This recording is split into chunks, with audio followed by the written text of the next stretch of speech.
Hello बच्चों, मैं रवि आपके अपने YouTube चैनल श्री शीतल अकेडमी में आपका स्वागत करता हूं। प्यारे बच्चों, आज हम क्लास 10th यूपी बोर्ड के बच्चों के लिए अंशांक पेपर शुरू कर रहे हैं, जिसमें हम लोग पहला सेट 2025 का पहला सेट सॉल्व कर रहे हैं। आइए देखते हैं बच्चों, क्वेश्चन नंबर पहला। देखिए, ये हम पहला क्वेश्चन लिखे हैं। बाकी आपके मोबाइल स्क्रीन पर ऊपर क्वेश्चन आएगा, आप वहां से क्वेश्चन देख सकते हैं। बाकी हमारे पास ये पूरा पहले सेट का ये पूरा लिस्ट है, हम यहां से क्वेश्चन को सॉल्व करते हैं। आइए प्यारे बच्चों देखते हैं। पहला क्वेश्चन ये हम सॉल्व किए यहां पे। देखिए, पहला क्वेश्चन ये है, कह रहा है बहुविकल्पी प्रश्न है, कोसेक के माइनस कॉट 1 प्लस कॉस है, इसको सॉल्व करना है। तो कैसे सॉल्व करें, देखिए यहां पे इसको हम सॉल्व करते हैं। तो कोसेक को लिख सकते हैं बच्चों 1 अपान कितना साइन है, कॉट को लिख सकते हैं कॉस से बटे कितना साइन है, और यहां 1 प्लस कितना कॉस है। देखिए दोनों का हर बराबर है, तो इधर हो जाएगा 1 माइनस कॉस से बटे साइन, इधर हो जाएगा 1 प्लस कितना कॉस है। देखिए 1 माइनस कॉस से 1 प्लस कॉस है, ये हो जाएगा 1 माइनस कॉस स्क्वायर बटे साइन है, और 1 माइनस कॉस स्क्वायर बच्चों होता है साइन स्क्वायर ए बटे कितना साइन है। एक साइन से एक साइन में कटा, आंसर आया साइन है। इसमें कौन सा विकल्प सही होगा बच्चों, डी वाला। तो पहले का डी हो गया। दूसरे को देखिए, दूसरा क्वेश्चन देखिए, करा किसी पासे को एक बार फेंका जाता है तो विषम संख्या आने की प्रायिकता। अगर हम पासे को फेंकेंगे तो जो कुल परिणाम आता है, कुल परिणाम तो क्या है बच्चों, 1 2 3 4 5 और 6। अब इसमें देखिए विषम संख्या कौन है, विषम हमारा 1 है, 3 है और 5 है, तो कुल परिणाम 6 है और अनुकूल परिणाम कितने होंगे, 3, 1 2 3। तो प्रायिकता क्या होगी इसकी, प्रायिकता, तो प्रायिकता फॉर्मूला क्या होता है, अनुकूल परिणाम, अनुकूल बटे कुल। तो कितनी विषम संख्या, 3, टोटल कितना 6, 3 दूना 6, 1 बटे कितना 2, ऑप्शन नंबर बी। तो आप इसका स्क्रीनशॉट लीजिए जल्दी से, फिर देखते हैं इसके साथ लीजिए। तब फिर बच्चों क्वेश्चन लिखने में टाइम लगेगा, तो हम क्या कर रहे हैं कि ये अंशांक पेपर हमारे हाथ में है, हम एक एक क्वेश्चन सॉल्व करते जाएंगे। आप अपना किसी भी राइटर का अंशांक पेपर 2025 का लेके सिर्फ पहला आप देखते रहिए। तो आप क्वेश्चन और बच्चों तीसरा देखते हैं, क्योंकि हम लिखेंगे तो उसमें टाइम ज्यादा लगेगा। तो आइए क्वेश्चन नंबर तीसरा, कह रहा है निम्नलिखित बारंबारता बंटन का माध्यक वर्ग ज्ञात करें। तो देखिए एक वर्ग अंतराल दिए हैं, एक वर्ग अंतराल है और नीचे बारंबारता है, तो वर्ग अंतराल में 0 से 5, 5 से 10। आप लोग अंशांक पेपर अपना देखते रहिए, 10 से 15, 15 से 20, 20 से 25। अब बारंबारता 3 है, 2 है, 5 है, 4 है, 1 है। फिर बच्चों ये है, ये क्वेश्चन दिया है, ये क्या है, एक बारंबारता बंटन है, क्या इसका माध्यक वर्ग कौन सा होगा। और विकल्प जो दिया है वो दिया है 5 से 10। देखिए तो माध्यक वर्ग क्या होगा, तो बारंबारता में जो सबसे बड़ी संख्या होगी, पहले तो देखिए जो सबसे बड़ी संख्या होगी उसी का वर्ग अंतराल होगा माध्यक वर्ग। तो बताइए माध्यक वर्ग कौन होगा, इसमें जो माध्यक वर्ग होगा वो होगा भैया 10 से कहां 15। ठीक, तो इसमें जो ऑप्शन है 10 से 15, ऑप्शन नंबर सी है। तो इस तीसरे का कौन सा हो जाएगा, सी। ऐसे चौथा क्वेश्चन देख लीजिए। चौथा क्वेश्चन में बहुलक वर्ग निकालना है। ये वर्ग अंतराल है और यहां बारंबारता है,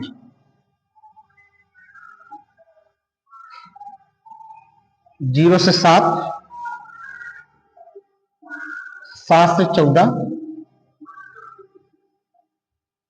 14 से 21, 21 से 28,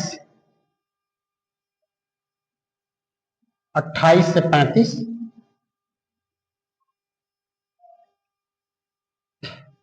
35 से 42, 1 12 3 6 2 4। देखिए इसमें क्या पूछा, इसमें पूछा बहुलक वर्ग। तो बहुलक क्या होगा, जो सबसे बड़ी बारंबारता होगा उसी का वर्ग अंतराल। तो यहां बहुलक वर्ग क्या होगा, बहुलक वर्ग होगा बच्चों 7 से 14। इस टाइप के क्वेश्चन माध्यक और बहुलक वर्ग समझ लो कि हर सेट में पूछा है। तो इसका कौन सा ऑप्शन है, 7 से 14। तो इसका ऑप्शन नंबर डी है, इसका ऑप्शन नंबर डी है। देखिए आप लोग इसका स्क्रीनशॉट ले लीजिए। आइए बच्चों क्वेश्चन नंबर 5वां देखते हैं। पांचवा कह रहा है कि एक बच्चे के पास एक ऐसा पासा है जिसके फलकों पर निम्नलिखित अक्षर हैं। तो पासा पे बच्चों 6 फलक होते हैं।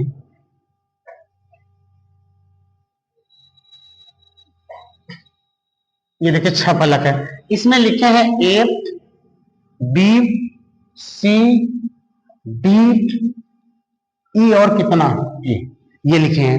कह रहे यदि पासे को एक बार फेंका जाता है तो ए आने की प्रायिकता, ये बताइए कुल परिणाम कितने हैं,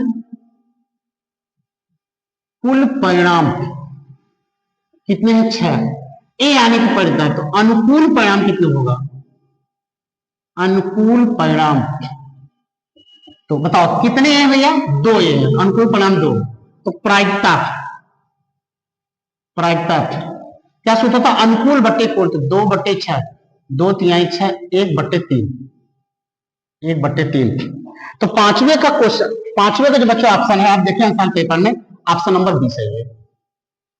अब उसके बाद देखिए क्वेश्चन नंबर 6 यहां सॉल्व कर लेते हैं। 6 में दिए हैं ये,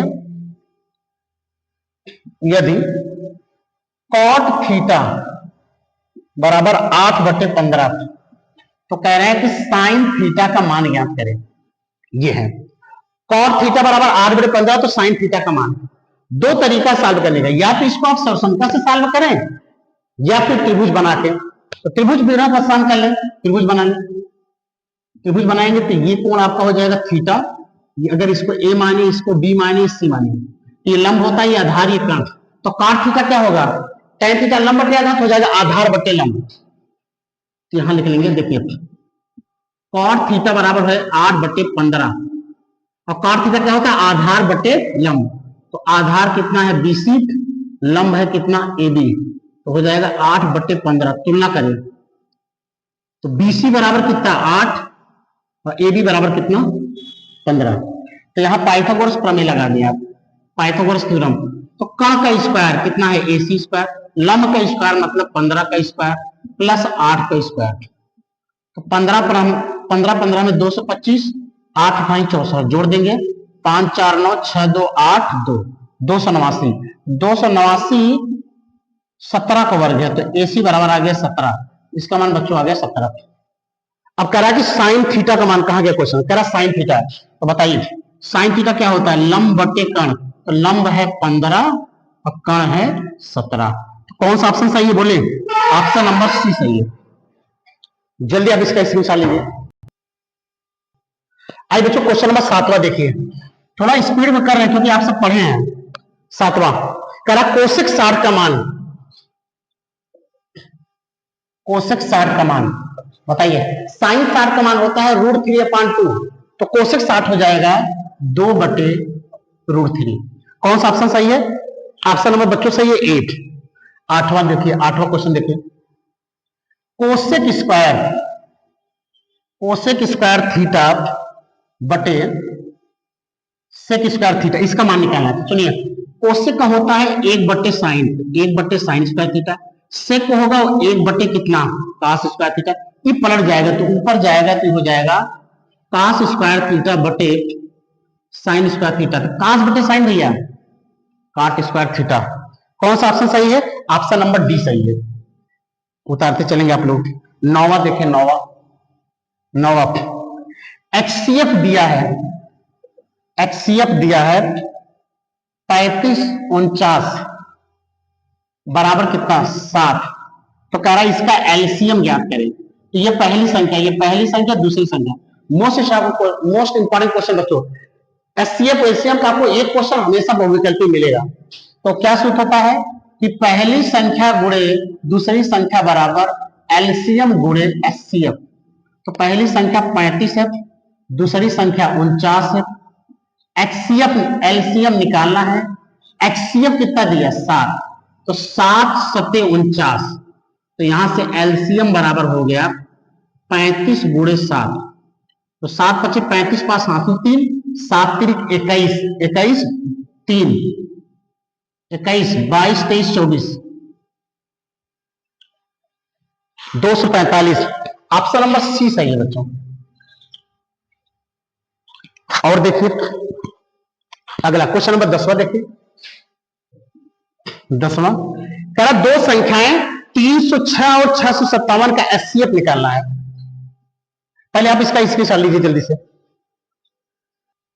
आई भैया देखिए कौन सा हो गया हम लोग का 9वां क्वेश्चन। 10वां देखिए, 10वां।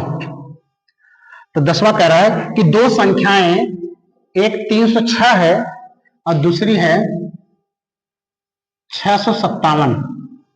कह रहा है इसका आपको एचसीएफ निकालना है, एचसीएफ। तो क्या करिए 306 का भी आप खंड निकाल लीजिए। 2 से पहले काटिए, 2 1 कम 2, 2 पंजे 10, 2 3 6। 3 से काटिए, 3 पचे 15, 3 1 कम 3।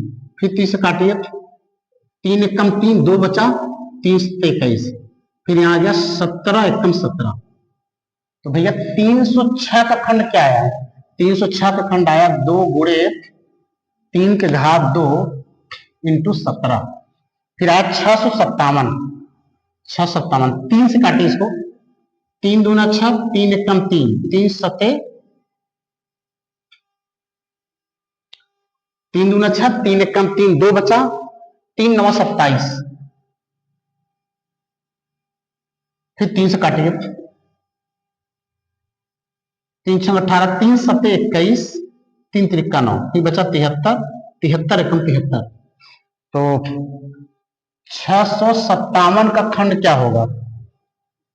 3 के घात 2 इंटू 73। तो भैया हमको निकालना है एचसीएफ। एचसीएफ क्या होगा? एचसीएफ में कॉमन लेंगे और कॉमन की सबसे छोटी घात। यहां कॉमन कितनी है? यहां कॉमन क्या है? 3। तो कॉमन होगा 3 के घात 2, 3 घात 2 बराबर 9। कौन सा ऑप्शन सही है? ऑप्शन नंबर बी बच्चों सही है। एचसीएफ में क्या होगा? कॉमन लेंगे और कॉमन की सबसे छोटी घात। एलसीएम में कॉमन लेंगे, कॉमन की सबसे बड़ी घात, और जो नहीं कॉमन होगा वो भी लेते हैं। ठीक है। अब आइए क्वेश्चन नंबर 11। 11 करा दो संख्याओं के एलसीएम और एचसीएफ दिए हैं। एलसीएम और एचसीएफ दिया है। तो एलसीएम भैया कितना दिया है?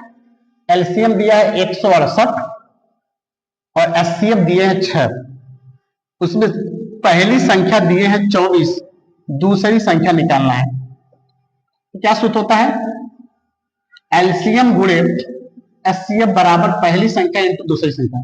तो एलसीएम है 168, एचसीएफ आपका 6, यहां पहली संख्या है 24, दूसरी संख्या निकालना है आपको। तो 6 चौ 24, 4 4 चौ 16, 4 दूनी 8। तो दूसरी संख्या भैया होगी 42। 42 कौन सा ऑप्शन है? ऑप्शन नंबर 13 बच्चों है बी। आप इसका स्क्रीनशॉट लीजिए, फिर अगला क्वेश्चन बताएं आपको। आइए बच्चों अब देखते हैं क्वेश्चन नंबर 12। 12 देखिए आप लोग। 12 कह रहा है कि देखिए बिंदुओं, एक बिंदु दिया है ए कामा बी, और दूसरा बिंदु दिया है बी 2a कामा 2b। भैया कह रहा है इसके बीच की दूरी याद करें। इसको मानेंगे x1 y1, ये हो जाएगा x2 y2। बताइए बीच की दूरी का फार्मूला क्या? Under root x2 minus x1 का whole square plus y2 minus y1 का होल स्क्वायर। बताइए x2 कितना है? 2a, x1 कितना है? a का whole square plus y2 2b y1 b का होल स्क्वायर। 2a में से a जाएगा, a स्क्वायर प्लस 2b में से b जाएगा, ये बच्चों आ गया 20 की दूरी, इतना मात्रक। तो कौन सा ऑप्शन सही है? ऑप्शन नंबर ए सही है। आप लोग आंसर पेपर देखते रहिए बस। 12 के बाद 13 कह रहा है कि एक 5 सेंटीमीटर त्रिज्या वाला वृत्त, एक वृत्त है जिसकी त्रिज्या कितनी है? ये त्रिज्या इसकी है ओ ए त्रिज्या है, इसकी त्रिज्या दी है 5 सेंटीमीटर। एक यदि 5 सेंटीमीटर त्रिज्या वाले वृत्त के बिंदु P पर स्पर्श रेखा, ये बिंदु P है, यहां से स्पर्श रेखा PQ खींची जा रही है। PQ केंद्र O से जाने वाली एक रेखा से Q पर इस प्रकार मिलती है कि जो PQ है वो 12 सेंटीमीटर है। PQ कितना है? 12 सेंटीमीटर। तो कह रहा OQ की लंबाई ज्ञात करें, ये लंबाई निकालना। दोबारा सवाल देखिए, कह रहा है कि 5 सेंटीमीटर त्रिज्या वाला एक वृत्त है जिसकी त्रिज्या 5 सेंटीमीटर है। त्रिज्या वाले वृत्त के बिंदु P पर स्पर्श रेखा PQ, केंद्र O से जाने वाली रेखा से बिंदु Q पर इस प्रकार मिलती है कि PQ की लंबाई दिया है कितना? 12, OQ निकालना है। हम लोग पढ़े हैं त्रिज्या स्पर्श रेखा पे लंब होती है, तो OPQ एक समकोण त्रिभुज है। तो त्रिभुज OPQ में यहां लगाएंगे पाइथागोरस प्रमेय, मतलब PT से। क्या है? कर्ण का स्क्वायर। कर्ण कितना है? OP का स्क्वायर बराबर लंब का स्क्वायर, OP का स्क्वायर प्लस PQ का स्क्वायर। क्या हो जाएगा? OQ का स्क्वायर। OP कितना है? 5 का स्क्वायर, PQ 12 का स्क्वायर। भैया 5 पचम कितना? 25, 12 बराबर में 144, तो 5 4 9 4 169। तो OQ का स्क्वायर, तो OQ में 13 का वर्ग होगा भैया, ये हो जाएगा 13 सेंटीमीटर। तो केंद्र से Q की दूरी कितना है? 13 सेंटीमीटर। कौन सा ऑप्शन सही है? ऑप्शन नंबर बी सही है। ऑप्शन नंबर बी सही है, निकाल लीजिएगा। 13 के बाद आइए 14 कह रहा है एक त्रिभुज ABC है, एक त्रिभुज है ABC और दूसरा त्रिभुज है DEF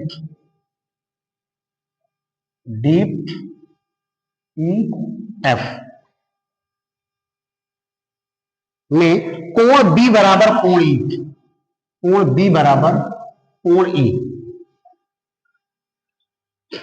तो ये त्रिभुज समरूप होंगे। कह रहा है ये त्रिभुज समरूप होगा, ये भी क्या होगा कि समरूप होगा? सुनिए, कोण बराबर है, ये देखिए AB बटे D, इसका AB इसका DE ले लेते हैं और इसका BC इसका EF ले लेंगे, तो क्या हो गया? साइड साइड हो गया। और ये कोण B बराबर क्या हो गया? कोण E। तो कौन से? तब त्रिभुज ABC समरूप होगा त्रिभुज DEF किस नियम से? SAS। अब देखिए ये ऑप्शन किसमें है? AB बट्टे D पहले में नहीं है, AB बट्टे D, BC बट्टे EF, बी ऑप्शन सही है। देखिए बी ऑप्शन, बी वाले ऑप्शन में है। आप लोग इसका स्क्रीनशॉट करें जल्दी से।